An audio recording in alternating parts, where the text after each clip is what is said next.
Good morning students. हम बात कर रहे थे मानव के रक्त परिसंचरण तंत्र के बारे में, और रक्त परिसंचरण तंत्र के आज के भाग में हम बात करेंगे हृदय की कार्य प्रणाली के बारे में। हृदय की कार्य प्रणाली दो चरणों में संपन्न होती है। अध्ययन की सुविधा की दृष्टि से हमने इसे दो भागों में बांट दिया था। पहला था हृदय स्पंदन और दूसरा था हृदय चक्र। हृदय स्पंदन के बारे में हमने लास्ट क्लास में बात कर ली थी। आज हम बात करेंगे हृदय चक्र के बारे में। हृदय चक्र किसे कहते हैं? सबसे पहले वो वाली बात कि हृदय अपने क्रमागत संकुचन एवं शिथिलन के माध्यम से रक्त का संचार पूरे हृदय में करता है। रक्त में जब एक बार प्रकुंचन प्रारंभ हो जाता है तब से लेकर दूसरे प्रकुंचन तक के बीच के समय में जितनी भी घटनाएं होती हैं उन सब को सम्मिलित रूप से हृदय चक्र कहा जाता है। वापस सुनिए। प्रथम प्रकुंचन से प्रारंभ होकर दूसरे प्रकुंचन के प्रारंभ होने के बीच के अंदर जितनी भी घटनाएं होती हैं उन सभी घटनाओं को सम्मिलित रूप से क्या कहा जाता है? हृदय चक्र कहा जाता है।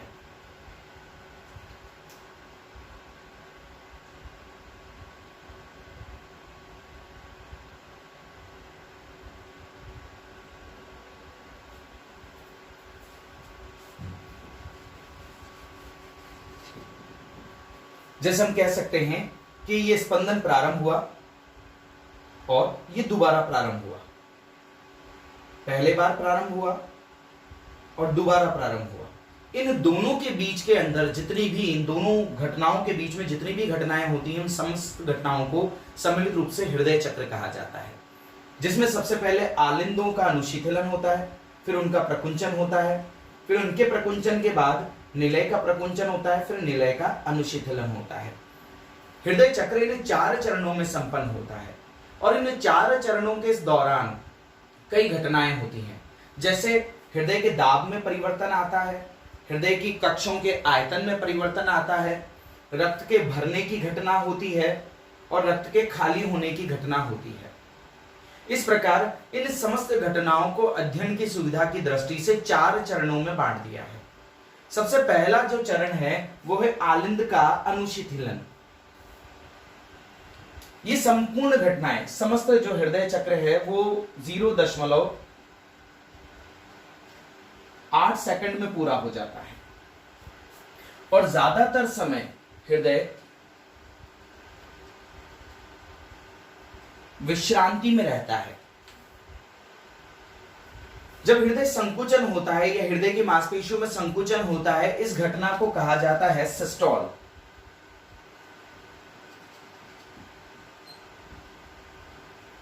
प्रकुंचन की घटना को सिस्टोल कहा जाता है और प्रकुंचन के बाद जब प्रकुंचन खत्म हो जाता है अर्थात मांसपेशियां अपने पूर्व स्थिति में लौट आती हैं तो उसे कहा जाता है अनुशिथिलन या डायस्टोल।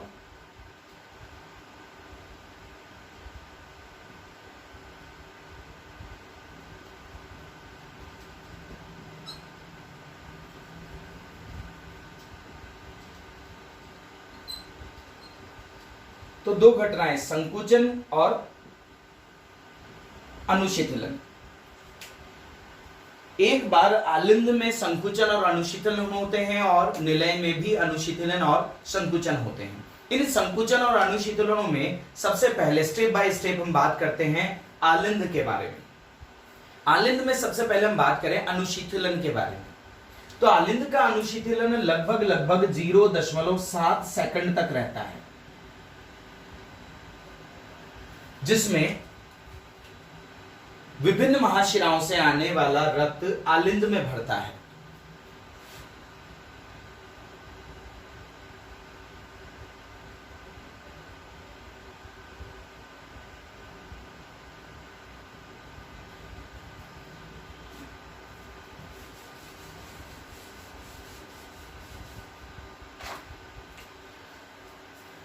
दाएं आलिंद और बाएं आलिंद। दाएं आलिंद में निम्न महाशिरा और ऊर्ध्व महाशिरा से रक्त आकर एकत्र होता है और जो बायां आलिंद होता है उसमें 4 फुफ्फुसीय महाशिराओं के द्वारा रक्त हृदय में आता है, माने कि धीरे धीरे उन महाशिराओं से रक्त भरने लगता है। जो दाएं आलिंद में रक्त आता है वो संपूर्ण शरीर से आता है और अशुद्ध रहता है। जो बाएं आलिंद में रक्त आता है वो ऑक्सीजनित होता है और फेफड़ों से आता है। धीरे धीरे रक्त भरने लगता है और आलिंदों का दाब बढ़ने लगता है। क्लियर? जब आलिंदों का दाब अत्यधिक ज्यादा हो जाता है तो आलिंद और निलय के पट्ट के बीच में मौजूद बाइकस्पिड वाल्व और ट्राइकस्पिड वाल्व खुल जाते हैं। इस दबाव की वजह से, न कि आलिंदों के संकुचन की वजह से, केवल उस रक्त के दबाव मात्र से ही ये दोनों कपाट खुल जाते हैं और रक्त निलयों में भर जाता है।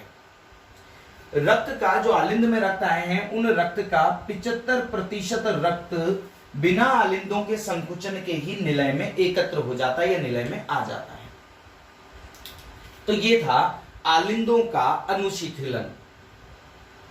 अब बात करते हैं आलिंदों के संकुचन के बारे में। जो आलिंदों का संकुचन है उसमें लगभग समय लगता है 0.8 सेकंड। इस संकुचन में आलिंदों की भित्ति में संकुचन होता है जिससे दोनों आलिंद लगभग एक साथ दबते हैं और उनके दबने की वजह से शेष बचा हुआ 25% ब्लड भी निलय में आ जाता है।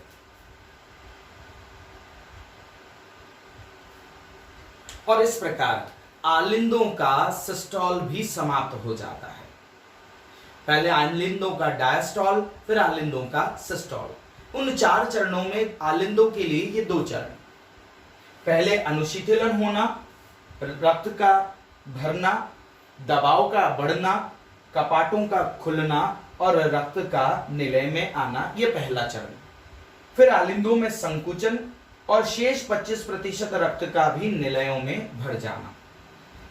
तो इस प्रकार आलिंदों का होता है अनुशीतलन और संकुचन। अब इसके पश्चात जब रक्त निलयों में भर जाता है तो निलयों में प्रकुंचन की क्रिया होती है या सिस्टोल की क्रिया होती है। इस सिस्टोल की क्रिया में आलिंद निलयों के जो भित्तियां हैं उनमें संकुचन पैदा होता है। इस संकुचन के फलस्वरूप 2 घटना होती है। पहली घटना जो महाशिराएं हैं, जिसमें जो दायां आलिंद निलय है उस दाएं निलय से जो महाशिरा निकलती है वो फुफ्फुसीय महाशिरा होती है, जिससे रक्त फुफ्फुसों में जाता है। जबकि जो बायां निलय होता है उस बाएं निलय से रक्त पहुंचता है संपूर्ण शरीर में महाधमनी चाप के माध्यम से। क्लियर? तो जैसे ही निलय में संकुचन होता है ये अर्धचंद्राकार कपाट जो रक्त को महाधमनी और फुफ्फुस महाधमनी में ले जाते हैं, ये अर्धचंद्राकार कपाट खुल जाते हैं।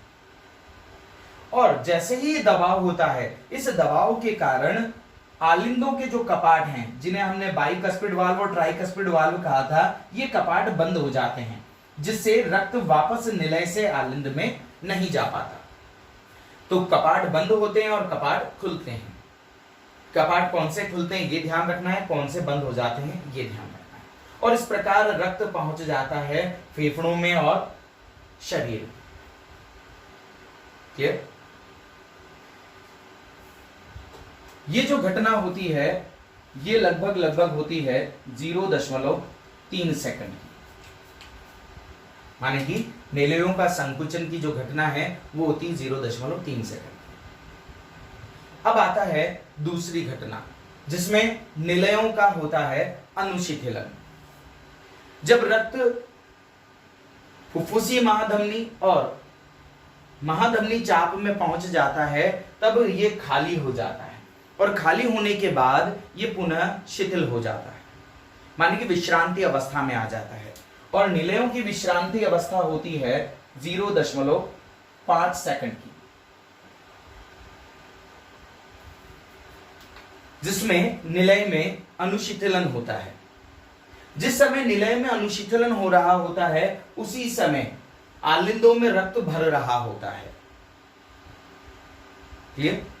और आलिंदों में दाब अत्यधिक हो जाने के कारण क्योंकि निलय में रक्त खाली है, यहाँ दाब शून्य हो गया है या दाब की कमी हो गई है, और आलिंदों में अब दाब बढ़ गया है, तो इस समय फिर कपाट खुलते हैं और रक्त धीरे धीरे निलयों में आने लगता है।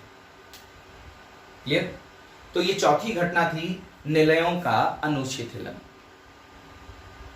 तो इस प्रकार सबसे पहले आलिंदों का अनुशिथिलन, फिर आलिंदों का संकुचन, और जैसे ही आलिंदों का संकुचन होता है निलय भर जाता है और उसके बाद उसमें होता है संकुचन, संकुचन के पश्चात उसमें होता है अनुशिथिलन। ठीक है, तो ये घटनाएं इस प्रकार से होती है, आलिंदों का दबना, निलय का फूलना, निलय का दबना, और जिस समय निलय दब रहे होते हैं उस समय धीरे धीरे आलिंद भर रहा होता है। ठीक है, तो इस प्रकार से ये घटना होती रहती है। ठीक है,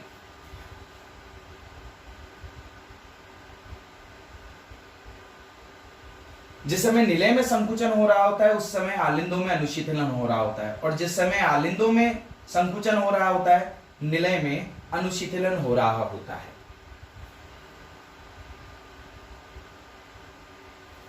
जब निलय में संकुचन होता है तो अर्धचंद्राकार कपाट उस वक्त खुल जाते हैं और बाइकस्पिड वाल और ट्राइकस्पिड वाल बंद हो जाते हैं। ये खुलते हैं, ये बंद हो जाते हैं, इनका खुलना, इनका बंद होना। ठीक है, तो इस प्रकार से हृदय चक्र संपन्न होता है।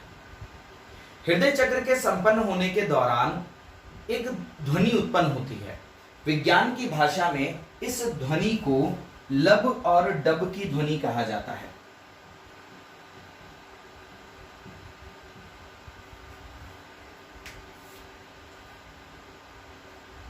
प्रथम ध्वनि जो होती है वो लब की ध्वनि कहलाती है।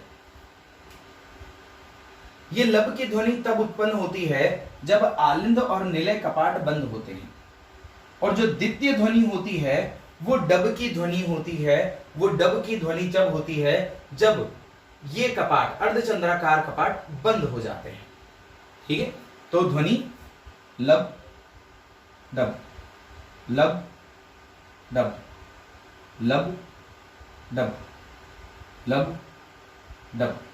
तो इस प्रकार से हमारा हृदय लब डब लब डब लब डब लब डब इस तरह से ध्वनि उत्पन्न करता है। तो ये था हृदय चक्र। आज के लिए इतना ही काफी है। कल हम बात करते हैं दोहरे परिसंचरण तंत्र के बारे में। Thank you.